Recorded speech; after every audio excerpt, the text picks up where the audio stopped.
भाई अब तक हमने प्यार वाली बहुत सी कहानियां सुनी और देखी हैं। मजेदार किस्से साउथ से लेकर हिंदी फिल्मों में खूब देखने को मिलती है, लेकिन डॉन की प्रेम कहानी अब वायरल हो रही है। इंटरेस्टिंग भी है।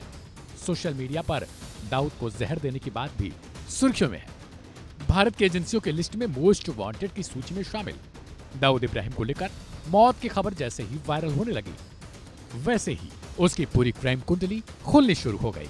तरीके तरीके की खबरें तेजी से चलने लगी। लेकिन क्या आप जानते हैं कि डॉन दाऊद प्यार में दीवाना था, और सिर्फ दीवाना ही नहीं बल्कि किसी से इतना प्रेम करता था कि उसके लिए कातिल तक बन गया। शुरू करते हैं दाऊद की लव स्टोरी की कहानी। ये स्टोरी वाकई में बहुत उत्साहित करती है कि एक ऐसा व्यक्ति जिसने कई निर्दोषों की बलि अपने काले साम्राज्य को बढ़ाने के लिए दिया हो, उसकी लव स्टोरी कैसी होगी। अनीता अयूब एक पाकिस्तानी अदाकारा थी जो बॉलीवुड में आई। ये पाकिस्तान की रहने वाली थी। अनीता ने ग्लैमर की दुनिया में साल 1988 में कदम रखा था। अनीता ने अपने सेक्सी बदन और अपने कातिलाना अंदाज से पाकिस्तान में अपनी पहचान बना ली थी। वैसे तो ये एक मॉडल थी। उनके काम को देखकर उन्हें फिल्मों में काम करने की ऑफर मिलने लगे। अनीता पाकिस्तान में हिट हो चुकी थी।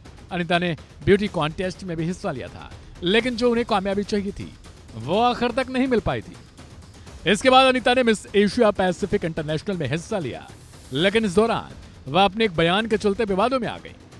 कहते हैं शोर होता है तो इसमें एक अलग ही जोर होता है, या तो आपका नाम बना देगा या फिर आपको जुबा ही देगा। कुछ यही अनीता का साथ हुआ। विवाद में अनीता के नाम का शोर इतना हुआ कि सबकी जुबां पर अनीता का नाम छा गया, और जॉन भी इससे अछूता नहीं रहा। जॉन ने फोटो देखी और पागल हो गया। जॉन ने अनीता से बातचीत की और उसे पाने के लिए इस हद तक पागल हो गया कि उसके लिए कातिल तक बन गया।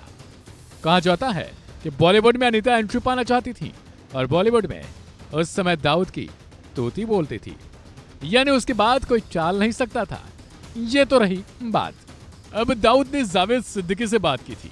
कहा जाता है कि फिल्म देने से तो मना कर दिया, इतनी सी बात थी, और डॉन भड़क गया, उसे गुस्सा आ गया।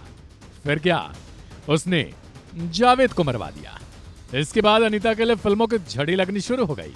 देवानंद ने अपनी अगली फिल्म के लिए फटाफट अनीता को साइन कर दिया। साल 1993 में अनीता पाकिस्तान से भारत आ गई। दाऊद अनीता को बॉलीवुड की नंबर 1 हीरोइन बनाना चाहता था। इसके लिए वो प्रोड्यूसर से बात भी करता था। बॉलीवुड में सबसे पहले अनीता देवानंद के फिल्म प्यार के तराने में नजर आई। इसके बाद देवानंद ने उन्हें अपनी अगली फिल्म गैंगस्टर में भी साइन किया। इसके अलावा वो फिल्म चलती का नाम गाड़ी में भी देखी। इधर जावेद की हत्या के कारण धीरे धीरे सारे प्रोड्यूसर्स में डर बनता गया। भाई अगर ऐसा कुछ हुआ तो हमारी भी जान खतरे में जाएगी। फिर अनीता को फिल्म मिलना ही कम होने लगा। धीरे धीरे यहीं से अनीता का नाम फिल्मों की दुनिया से खत्म होने लगा और वह अमेरिका जाकर रहने लगी। अनीता ने न्यूयॉर्क में इंडिया का बिजनेसमैन सौमिक पटेल से शादी कर ली। हालांकि बाद में अनीता का तलाक हो गया। इसके बाद अनीता ने पाकिस्तान के एक बिजनेसमैन सुबक मजिद से दूसरी शादी कर ली। तो भाई ये थी डॉन की एक लव स्टोरी। कैसी लगी आपको कमेंट कर जरूर बताएं, और वन इंडिया हिंदी को सब्सक्राइब करना बिल्कुल ना भूलिएगा।